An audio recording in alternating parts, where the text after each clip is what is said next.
Hello everyone. जैसे कि आप सभी को पता है कि मैं प्रॉफिट लॉस का पूरा सीरीज़ कंप्लीट कर चुका हूँ, है ना। परसेंट का सीरीज़ कंप्लीट कर चुका हूँ। सिंप्लीफिकेशन का सीरीज़ कुछ कुछ बचा है, लेकिन मैं उसको फिर से नए सिरे से कराऊंगा, है ना। तो जैसे कि आप मान सकते हो कि मेरा 3 टॉपिक कंप्लीट हो चुका है ना। परसेंट और एक आपका प्रॉफिट लॉस और एक आपका सिंप्लीफिकेशन, ये हमारा चौथा टॉपिक है। इससे जस्ट पहले मैं आपको प्रॉफिट लॉस पढ़ा चुका हूँ, ठीक है। तो अगर आप प्रॉफिट लॉस को अच्छे से पढ़े हो तो आपको डिस्काउंट में ज़्यादा दिक्कत नहीं होगा, क्योंकि यहाँ थोड़ा सा ही परिवर्तन होता है, बाकी एकदम कॉन्सेप्ट आपका सेम रहेगा जैसे मैं पहले पढ़ाता था उसी प्रकार से। तो चलिए इसके बेसिक कॉन्सेप्ट को देखते हैं, और वीडियो अच्छा लगेगा तो लाइक कमेंट सब्सक्राइब जरूर करिएगा। और मुझे और कुछ नहीं चाहिए, क्योंकि मैं आपको फ्री में पढ़ा रहा हूँ, तो मेरे को ना पैसा लेना ना कुछ नहीं लेना।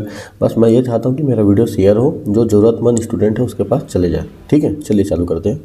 तो सबसे पहले मैं आपको बेसिक कॉन्सेप्ट सिखाता हूँ इसका, ठीक है, डिस्काउंट का। तो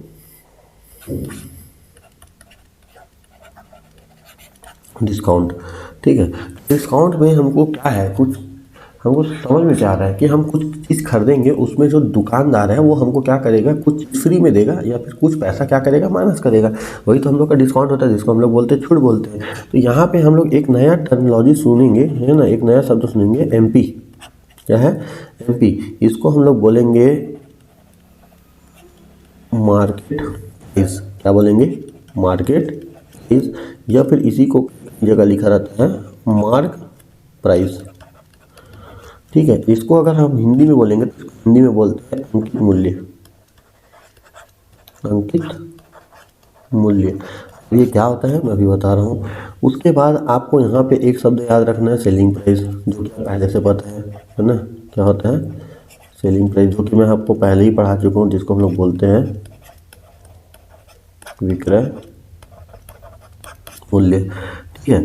तो हमको पता होना चाहिए कि जैसे कि देखो, जैसे कि हम ये मार्क प्राइस क्या होता है कि जैसे आप कोई सामान को खरीद रहे हो ना, उसमें आप देखना कि उसमें आपको ऐसा लिखा होगा MRP, मार्क प्राइस, है ना, ऐसे लिखा होता है, देखना, ठीक है। मार्केट रेट प्राइस ऐसे करके आपका मार्क प्राइस आपका लिखा रहता है। इसका मतलब है कि जैसे कि ये हमारे पास एक है बॉल है, हमारे पास क्या है, बॉल है। अब ये बॉल को जो दुकानदार है वो कहीं से भी खरीद के लाए, उससे मतलब नहीं है, वो उससे चिन्हांकित करे कि ये बॉल का MRP कितना है, 200 रुपये है। ये 200 रुपये का नहीं है, वो दुकानदार को कम पड़ा होगा ये, है ना। 100 रुपये मान के चलो, दुकानदार को 100 रुपये पड़ा होगा, लेकिन उस पर चिन्हांकित कितना किया है आपको, 200 रुपये का। अब आप जाओगे यहाँ पे, है ना, इस बॉल को खरीदने के लिए। जैसे आप इसको खरीदने जाओगे, बाय करने जाओगे, तो क्या होगा, जैसे आप इसको बाय करने जाओगे, ठीक है, जैसे आप इसको बाय करने जाओगे तो दुकानदार बोलेगा कि देखो ये सामान का रेट कितना है, 200 रुपये का है, लेकिन मैं आपको कितने में दूंगा, इसको 150 रुपये में दे दूंगा। तो 150 रुपये में दे दूंगा बोल रहे हैं, मतलब बेच दूंगा, मतलब ये उसका क्या हो जाएगा, सेलिंग प्राइस हो जाएगा। मतलब आप देखोगे कि अब वो दुकानदार है वो आपको कितने रुपये का डिस्काउंट दे दिया यहाँ पे, 50 रुपये का। कितने रुपये का? 50 रुपये का। तो यहीं से आप आता है डिस्काउंट का कॉन्सेप्ट। क्या आता है?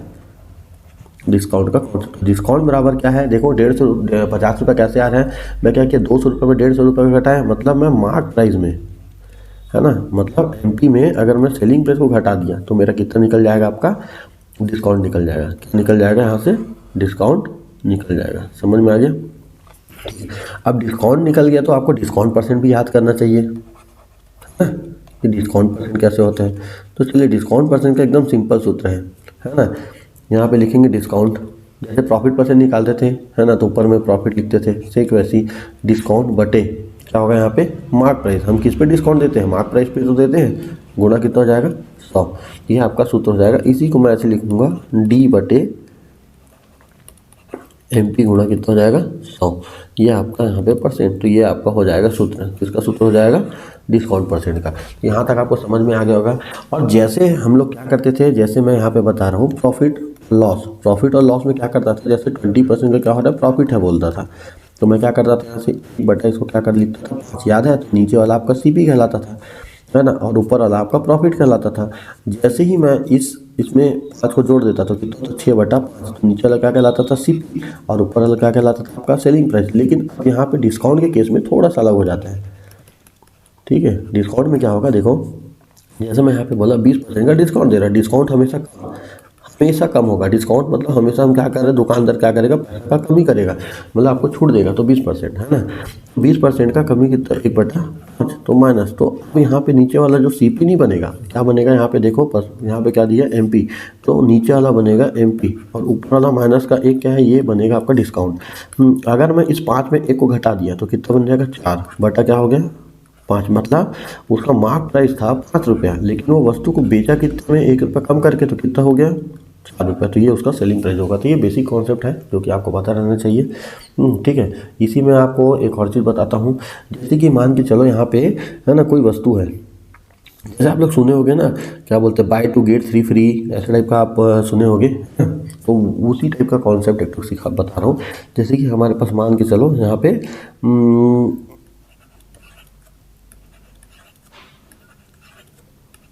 ये 4 वस्तु हैं, ठीक है। दुकानदार बोलता है कि अगर आप इन तीनों को खरीदोगे, अगर आप इन तीनों को क्या करोगे, बाय करोगे, तो इसको मैं क्या करूँगा, आपको फ्री में दूंगा। मतलब क्या हो रहा है यहाँ पे, बाय 3 गेट 1 फ्री, यही तो हो रहा है क्या। अगर तुम 3 खरीदोगे तो एक क्या होगा, आपको फ्री मिल रहा है ना। तो इस टाइप के कॉन्सेप्ट में है ना, मान लेते हैं ये कोई एक्स वस्तु है, इस एक्स वस्तु का जो मूल्य है वो कितना रुपये है, 1 रुपये है। सभी का मूल्य कितना रुपये मान लेते हैं, 1 रुपये, इसका मान लेते हैं 1 रुपये और इसका मान लेते हैं 1 रुपये। तो वो दुकानदार क्या बोलता है कि मैं आपको, अगर आप मेरे से 3 वस्तु लोगे तो मैं आपको कितना, एक वस्तु फ्री में दूंगा। तो इसका जो मार्क प्राइस होगा ना, इसका जो एमपी है कितना होगा, पूरे वस्तु को जोड़ना है, इसका एमपी कितना होगा, टोटल 4 रुपये है ना। अब यहाँ से वो आपसे पैसा कितने वस्तु का लेगा, 3 वस्तु का ही लेगा ना। वो तो बोला 3 वस्तु लो, एक फ्री में दोगे, तो आपको 3 रुपये लेगा। तो कितने रुपये होगा वो, 3 रुपये इसका सेलिंग प्राइस हो गया। तो अगर हम डिस्काउंट का बात करेंगे तो डिस्काउंट कितना हो रहा है जी, मार्क प्राइस में कितना घटाएंगे, सेलिंग प्राइस को घटाएंगे, तो 4 माइनस का 3, तो यहाँ से कितना रुपया आ रहा है, 1 रुपया। तो यही चीज़ को तो आपको डिस्काउंट दे रहा है ना, फ्री में दे रहा है, मतलब ये क्या है, ये आपको क्या कर रहा है, डिस्काउंट दे रहा है। तो अब यहाँ से हम डिस्काउंट परसेंट अगर निकालते हैं तो क्या होता है, डिस्काउंट बटे एमपी गुना। तो डिस्काउंट कितने रुपए का है, 1 रुपये का, एमपी कितना है मेरा, 4 रुपये का, गुना कितना करेंगे 100। तो यहाँ से कितना आपका 25% का आपको क्या दे रहा है, यहाँ पे वो डिस्काउंट दे रहा है, क्या दे रहा है, 25% यहाँ पे आपको डिस्काउंट दे रहा है ना। तो अगर आप इसी चीज़ को एक सूत्र के माध्यम से अगर बोलोगे कि सर इसका एक सूत्र बना दो, ट्रिक बना दो, तो ट्रिक भी है इसका। जैसे कि मैं यहाँ पे लिखता हूँ, मान लेते हैं, ठीक है, जैसे यहाँ पे मान लेते हैं buy A get B free, अगर ऐसे लिखते हैं तो इसका अगर आपको बोलोगे कि सर इसका कोई डायरेक्ट बना सकते हो कि इतना बड़ा बनाने से, हाँ बिल्कुल बना सकते हो। अगर मेरे को डिस्काउंट परसेंट निकालना है तो आप डायरेक्ट लिख सकते हैं। यहाँ से क्या होगा, जिसको फ्री दे रहे हो उसको ऊपर में, फ्री वाले को ऊपर में, तो उसके बाद क्या करना है, इसको दोनों को जितना भी टोटल है उसको क्या कर देना, जोड़ देना है। तो धन कितना हो जाएगा, बी, ब्रैकेट लगा दो यहाँ पे, और गुना कितना हो जाएगा 100% है ना। इसी को कई एक्स वाई से भी लिख बनाते हैं है ना, कई अल्फा बीटा लेके बनाते हैं। तो यहाँ पर डिस्काउंट का सूत्र बन जाएगा। जैसे मेरे को देखा है यहाँ पे, मैं यहाँ पे देखा कि मैं क्या कर रहा हूँ, 3 वस्तु खरीद रहा हूँ, देखो इधर 3 वस्तु खरीद रहा हूँ और एक फ्री में हो रहा है। तो मेरे को डायरेक्ट डिस्काउंट निकालना है, तो क्या करूँगा, फ्री वाले को ऊपर में लिखा, दोनों को जोड़ दिया, 3 वाले कितना हो गया 4, गुणा कितना हो गया 100, यहाँ से कितना हो गया 25%। तो यहाँ पे देखो एक लाइन में आंसर निकल रहा है। यहाँ पे मैं पूरे वस्तु को लिख रहा हूँ, उसके बाद फिर आपको बता रहा हूँ, ठीक है। तो ये थोड़ा सा बेसिक कॉन्सेप्ट है। अगर ये वीडियो अच्छा लगा हो तो लाइक करिएगा, कमेंट करिएगा, सब्सक्राइब करिएगा। और जो भी मेरे जो नए स्टूडेंट जुड़ते हैं मेरे क्लासों में, तो मैं उन सभी से यही आग्रह करता हूँ कि आप सबसे पहले मेरे जिस सीरीज़ में पढ़ा रहा हूँ उसी सीरीज़ में आप मेरे वीडियो को देखिएगा। पहले अगर आप अच्छे से परसेंट को देख लेते हो है ना, परसेंट के बाद आप प्रॉफिट लॉस को देखते हो, प्रॉफिट लॉस के बाद डिस्काउंट को देखते हो, तो एक आपका सीरीज़ बनता जा रहा है। उस सीरीज़ के आधार पर चलोगे तो आपको बहुत ही ज़्यादा आसान होगा आपको समझना। अगर आप चाहते हो कि मैं डिस्काउंट को समझूं, तो डिस्काउंट को समझने के लिए आपको सबसे पहले प्रॉफिट लॉस पढ़ना पड़ेगा है ना। तो अगर आप डायरेक्ट इसको पढ़ोगे तो आपके लिए बेनिफिट नहीं देगा उतना ज़्यादा, हाँ। लेकिन अगर आप तो आपका कैचिंग पावर अच्छा है तो आप बिल्कुल इसको कैच कर सकते हो, ठीक है। तो धन्यवाद।